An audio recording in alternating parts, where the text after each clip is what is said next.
with Gina. The news with Gina Grad. From yachting to prison in a matter of hours, or at least jail, at least confinement.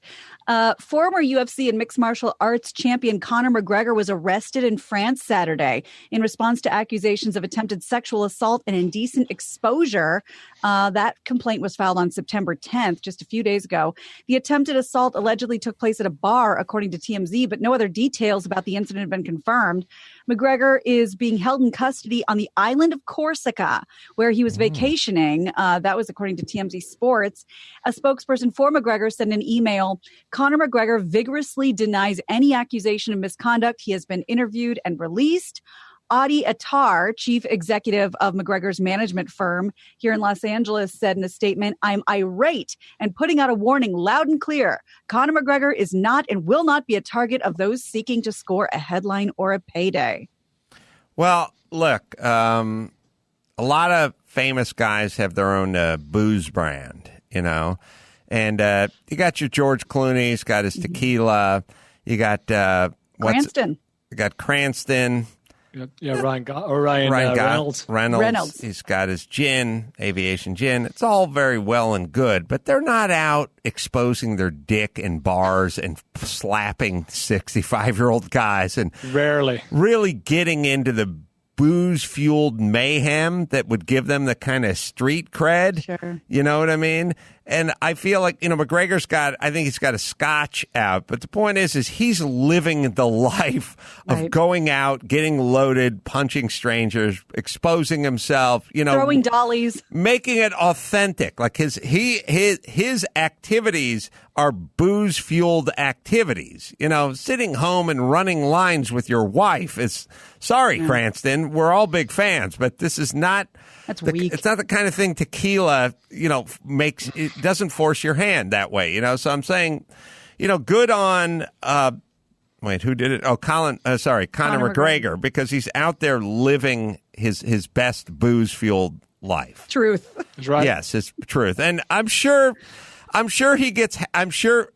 Conor's probably one of these guys who likes to go into a pub. Someone certainly gets drunk, certainly screws with him, and then he certainly does something back to them. And at some point he pulls his dick out. Like, I'm trying to think of what the exposure part is. Natural progression. But either way, he's a perfect spokesperson for his own product. That's right. Speaking of pulling your dick out, Chris Evans making headlines over the weekend. Headlines. That's right. Appeared to accidentally upload nude photos of himself while attempting to post an Instagram video on Saturday. That's according to Page 6, but also according to the internet if you've Googled it. Easy to Google. While playing a game of Heads Up, that's like a pantomime game online, like a charades game, he shared a video with his 5.5 million followers without trimming the clip, because when you have an iPhone, you can record whatever's on the screen, and that goes for anything until it's done recording. One of them featured a photo of Anne. I won't say his, because who knows? Anne erect penis. He quickly deleted the clip, but that didn't stop people from commenting like crazy. And frankly, mostly complimentary. So take that for what it's worth. Meanwhile, another group came to his aid because according to some reports, he has bad anxiety and this had to really screw him up. So all these mostly female internet followers flooded his timeline of pictures with Chris Evans with his dog, Chris Evans at a charity event, and said, let's rally behind Chris Evans and make sure that he's, being celebrated for the right reasons. And they did it because they didn't want to further upset him. And that's lovely. When has that ever happened? Because a nude celebrity female was hacked. Didn't just upload it herself by accident, was hacked into her account. Did anyone ever say, let's flood Jennifer Lawrence's account to make sure she knows that we like the charity work she does? It's her fault for being a slut. Yeah, he was a victim. You bitches shouldn't have been taking pictures of your coos if you didn't want it on the internet. Yeah. I'm with Brad. Floozy. Yeah. I mean, I feel split. No, I don't feel, it's not a 50-50, but it's like on one hand, I'm like, yeah, everybody take a note from these ladies. But on the other hand, it's like, so I mean, first of all the memes are complimentary. One of them was a giant, like 9 foot across, dick-shaped hole in the ground that says Chris Evans slipped and fell. Wow. So, he should be so lucky. So you take a picture of your dick. What do you do with that picture? Is he sending it to somebody? Does he just want it chronicled? Is it a kind of a thing where well, I mean, you're only posterity. You're only 37 once. Your dick's only whatever it is once. I mean, is it the same sort of thing where if you got in a really good shape for Captain America, you take a picture of yourself with your shirt off, I guess, right? Yeah.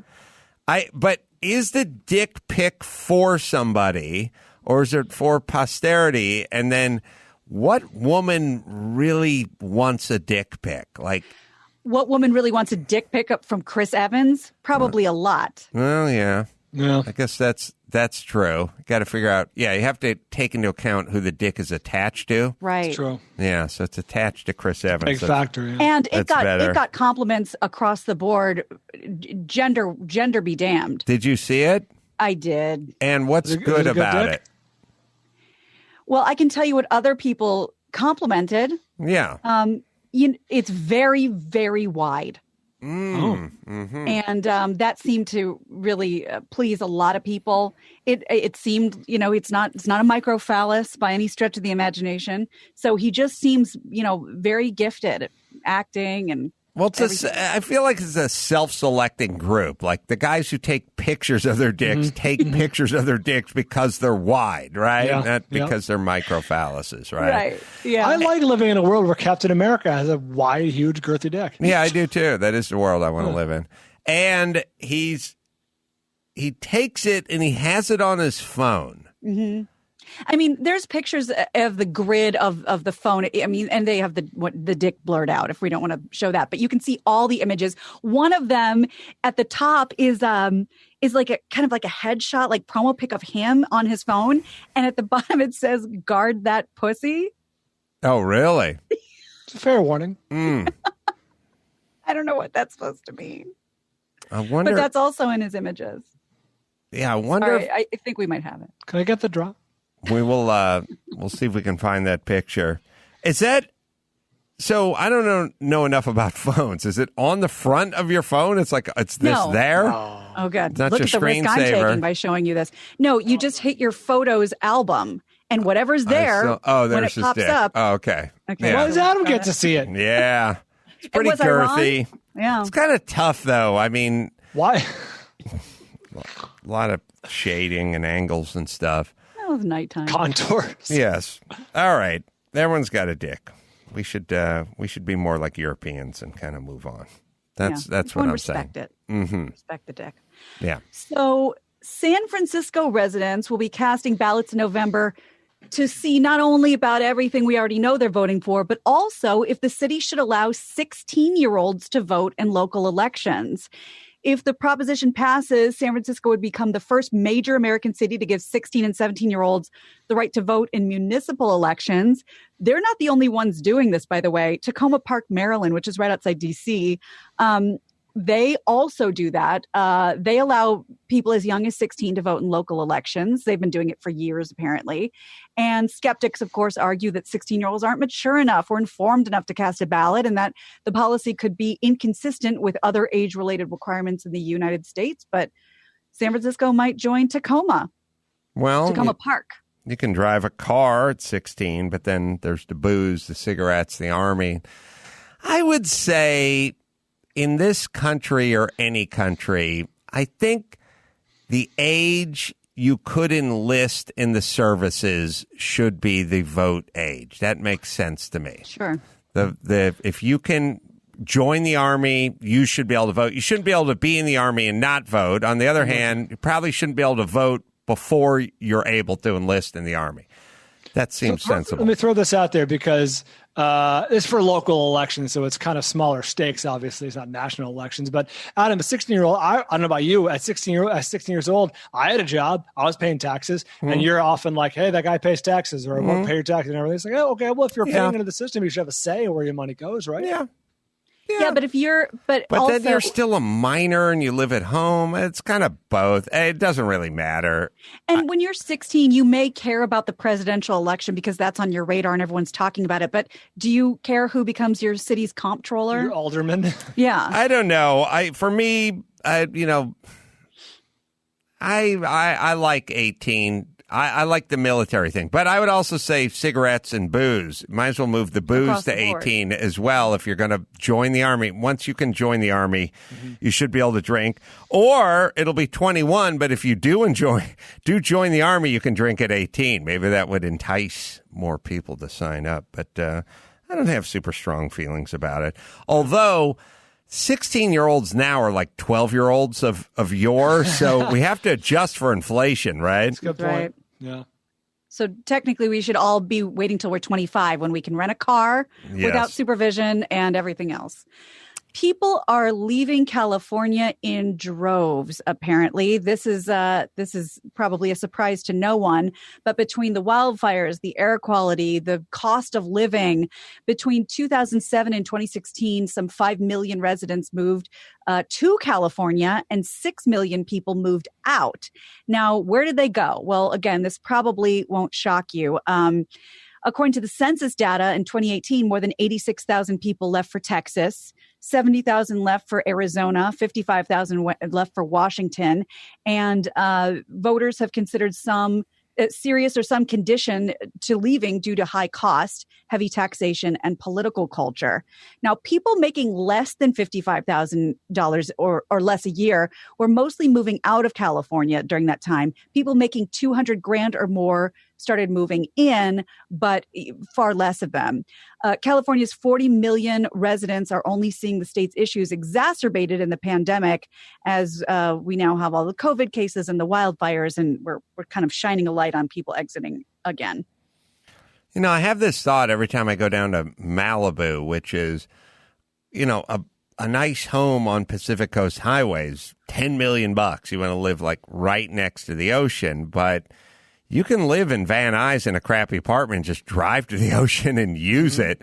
And there's a lot of people, I've noticed, the people who probably get the most out of the SoCal experience are probably the Hispanic culture, because they pack up that car, they bring it all down to Malibu, they got the hibachi out, they got all the stuff out, and they're just using the beach. Like, they're just going to go out there. They're in the park. They're throwing the barbecues and the parties and the soccer games. Smell awesome. Right. They got the piñata swung off over the tree branch there. Like, they don't have to maintain the park. They don't have to do anything in the park. They don't have to do anything in the beach. They're just using it. And it always kind of strikes me that the people that pay $10 million for the house and pay all the taxes and pay whatever, they're not even using the beach as much as the group that lives in the bad apartments that are 11 miles away are using the beach and or the parks and that whole world. And I just always thought,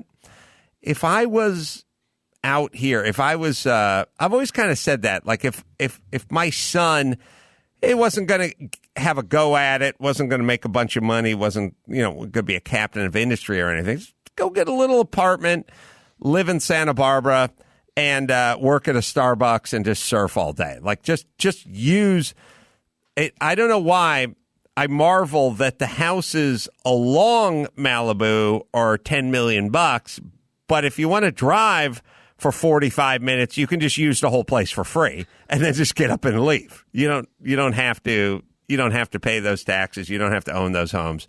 You don't have to do anything. Pretty sweet deal. Yeah, and I feel like in Los Angeles, the Hispanics have figured that one out. And then what is really the big difference? Like, if you live in a crappy apartment in the San Fernando Valley, but you get up early Saturday morning, you pack up all the flank steak and the hibachi and the blankets and the kids and the whole 9 yards, you just go to Malibu and you just bivouac for 10 hours, then aren't you essentially spending your days in Malibu? Like, aren't you? Essentially, it's like you have that real estate in Malibu. Yeah. Minus for those hours you do. Right, minus all the taxes and everything else. So, now it's interesting that people that make $200 are coming in and people that make 55 are heading out, because it seems to me like the 200 Club is going to start heading out pretty soon too. But I don't know, maybe California will have a little turnaround. I don't expect it will, but how so? I don't know. Maybe there'll be a kind of a, I don't know, Giuliani type New York Renaissance or something, where someone comes in and goes, "We're fucking cutting taxes, we're cutting regulation, we're getting tough on crime, we're going to get this thing back. We're going to steer this thing back." That'd be wonderful. From where we're going, which is just sort of further in this weird direction of more, bigger. Like I said, when I knew we kind of jumped the shark when I was out on a boat with the guy who ran the Staples Center. And I just said to him, they got all those guys selling all those ghetto dogs all over your property as soon as the Laker game ends. I can't believe those guys. They're not certified. They don't have a license. There's no health inspector or anything. And I sort of said, like, why don't you get those guys off your property? And he just went, "I can't do anything about it." I said, "What do you mean you can't do anything about it? You're the Staples Center. Just go talk to the LA City Council. Tell them we got to get these guys out of here. They're hurting our business. We have all these other restaurants and stuff in there." And he just looked at me and he said, "I don't want to get into trouble." Yeah. And I thought, oh, that's bad. That's bad that you don't want to get into trouble. You run the Staples Center and you don't want to get into trouble? That's when I realized, oh boy, we got to reel this thing in a little bit. The guys, the Staples Center are our friends. They pay a lot of taxes. They've been part of rejuvenating downtown LA. Let's not make them the enemy, people. But with social media being what it is today, that's a very shareable, easily digestible story. Staples Center cracks down on the poor people, right? Selling, trying to get by selling hot dogs. Yeah. However, Adam, wasn't it you who kind of pulled back the curtain on that hustle, the hot dog hustle downtown? According to the guy who runs the Staples Center, the hot dog hustle guys have figured out that they don't crack down on the kids and the women as much as the middle-aged dudes. So the guy gets the van loaded up in Chatsworth, puts all the kids in the van, drives them out to the Staples Center, drops them off, spreads them around, and then, of course, collects the money from them. So it's not really helping. It's turned into a little, I don't know, Oliver Twist situation over here. So, yeah, I don't know. What do you know anything about that, Max Pat? Is there any stories or anything on that? But, yeah, so, yeah, the optics of busting the poor Latino kid who's trying to earn for his family are not good. But what if that guy's just giving all his money to one sort of kingpin?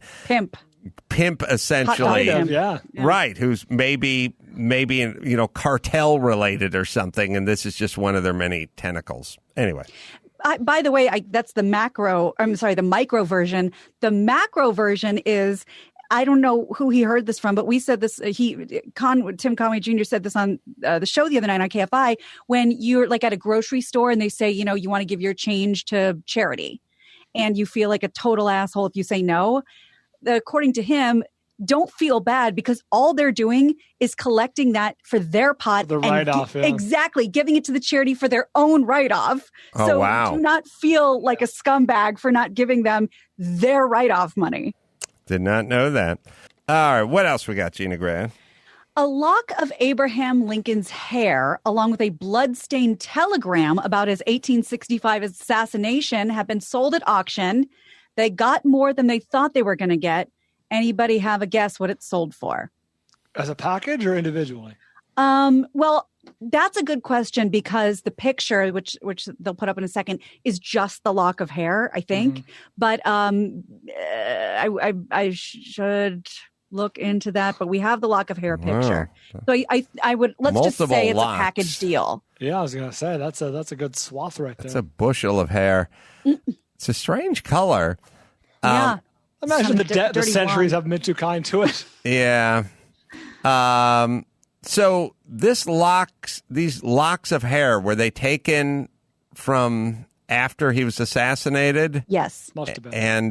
And then the blood-stained letter, did you say? A blood-stained telegram about the assassination. So where that blood came from, Unclear, but a bloodstained telegram and a lock of his hair. And there it is together. So yeah. That's some priceless shit, man.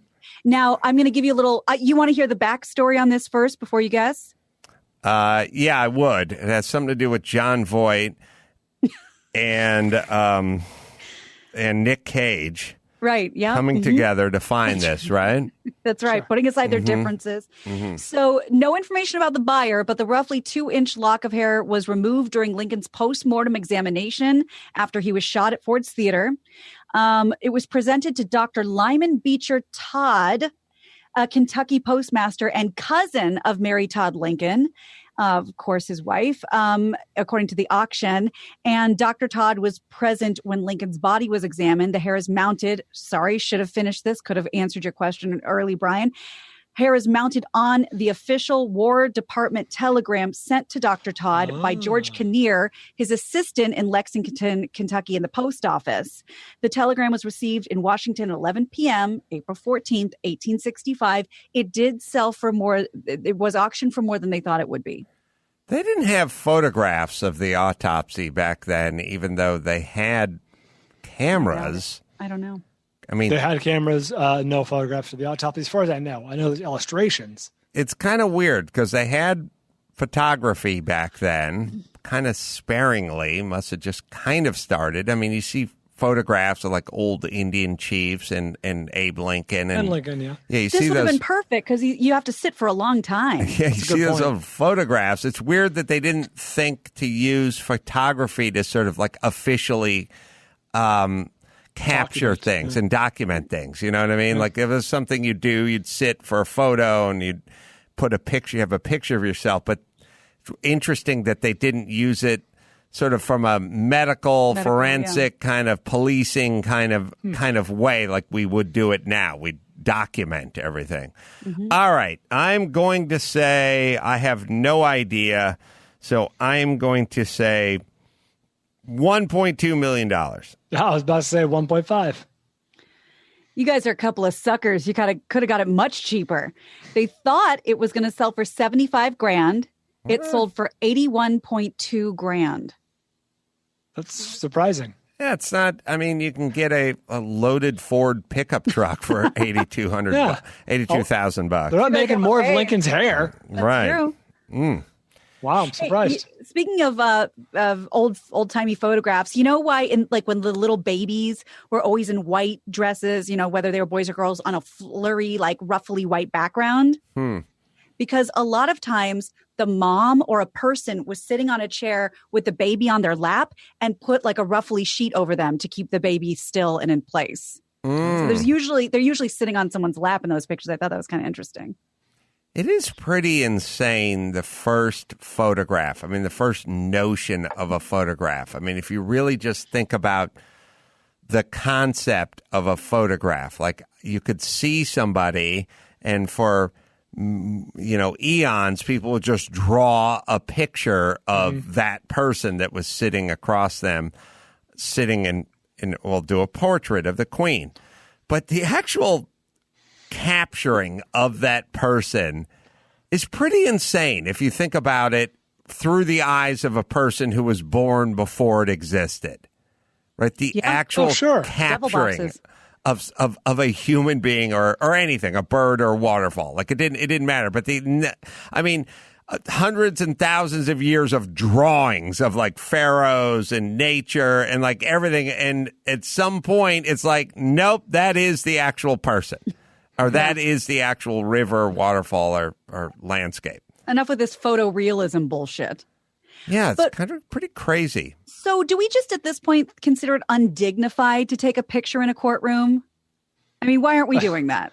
It's a bit of an antiquated rule, seems like. I mean, it's just gauche? It's just it's a weird part about being human where we go, here are the rules. And we go, no photographs or no filming. And we go, all right, now let's defy ourselves by hiring a guy to draw a picture of the same thing that we could have taken a picture of, but we're going to just have this person. It's the Shabbos Goyim. You know what I mean? Like, here are the rules.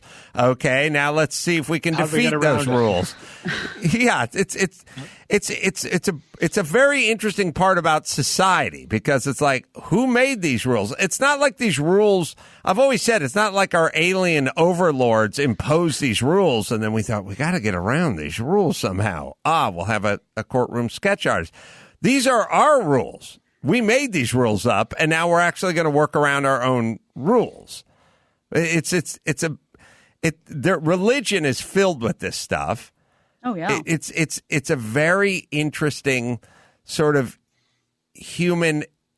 It really doesn't make sense if you think about it. We make a rule. I've yelled about this a million times. There's no photography and there's no cameras in the courtroom. Fine, but there shall be an artist who shall attempt to recreate as close as possible to what a photo would be at $200 an hour. Right. And to further confound all of us, cameras are allowed sometimes. How many times have we seen a picture or OJ or whatever footage, from the courtroom? It's like, there's no rhyme or reason. Well, and that's the thing. Like back in the old timey days, like say, keeping kosher or whatever, those rules were sort of for safety and sanitation reasons. Right. So, you didn't want to eat bottom feeding, crustaceans and stuff like that would make you sick. So they made it a rule. But, do we evolve? Do we not evolve? Yeah, I don't know. But for me, coming up on 2021, you could just get rid of all the stuff that didn't make sense. It was always, I go back to me in 1986 with the fresh tracks from the wet tracks from the street sweeper that went by, and me trying to pull my truck in and park and work in Koreatown doing earthquake rehab, and the guy's pointing at the sign going, no parking between noon and 2 for the street cleaner. And I'm like, he just went by, and now it's 20 minutes to 2 and I got to work. And he's like, I'm giving you a ticket. I'm like, it's for the street cleaner. He just drove by. Can I just pull in and park on his wet tracks and get on with this? It's like, nope, you may not. It's like, there's a lot of that in this world, and I don't get it. I really don't. This is just man on man crime for no good reason. I get the part where you mug someone and steal their wallet. You're a junkie. You need money. Like, that's fine. I get it where you steal people's food. Like, I get a lot of stuff. I don't get why there's the rule on rule crime amongst those who aren't criminals. We do just so it's I'm going through the airport and my toothpaste says 4 ounces on it, but it's almost empty. And they go, the law for spirit of the law. 3.5 ounces is the max. I go, it's empty. It's empty, but says 4 ounces. I know, but it's empty. But 3.5 is the max. Like, I know there's not 1 ounce of toothpaste in this. It says 4.0. Like, that is something we should strive to avoid as a society. And by the way, getting back to sort of California has more of that than any other place in the union, and that's part of the problem. California is just dripping with that kind of stuff. But look at the other side of California. Our streets are clean. Everybody's taken care of and sane. Mm-hmm. You can drive. Right. You can fill up your car for $12. That's right. Oh wait, none of that. All right, let's do one more, Gina Grad. All right. Well, science is going a little old school, and it's a little controversial, but it's making kind of a splash right now. Australian scientists say the venom from honeybees has been found to destroy aggressive breast cancer cells in a lab testing. The venom and a compound in it called melatonin, TTIN, were used against 2 cancer types, which are hard to treat. The discovery has been described as exciting, but scientists caution that further testing, of course, is needed. Bee venom has previously been found to have anti-cancer properties for other types of cancers, such as melanoma.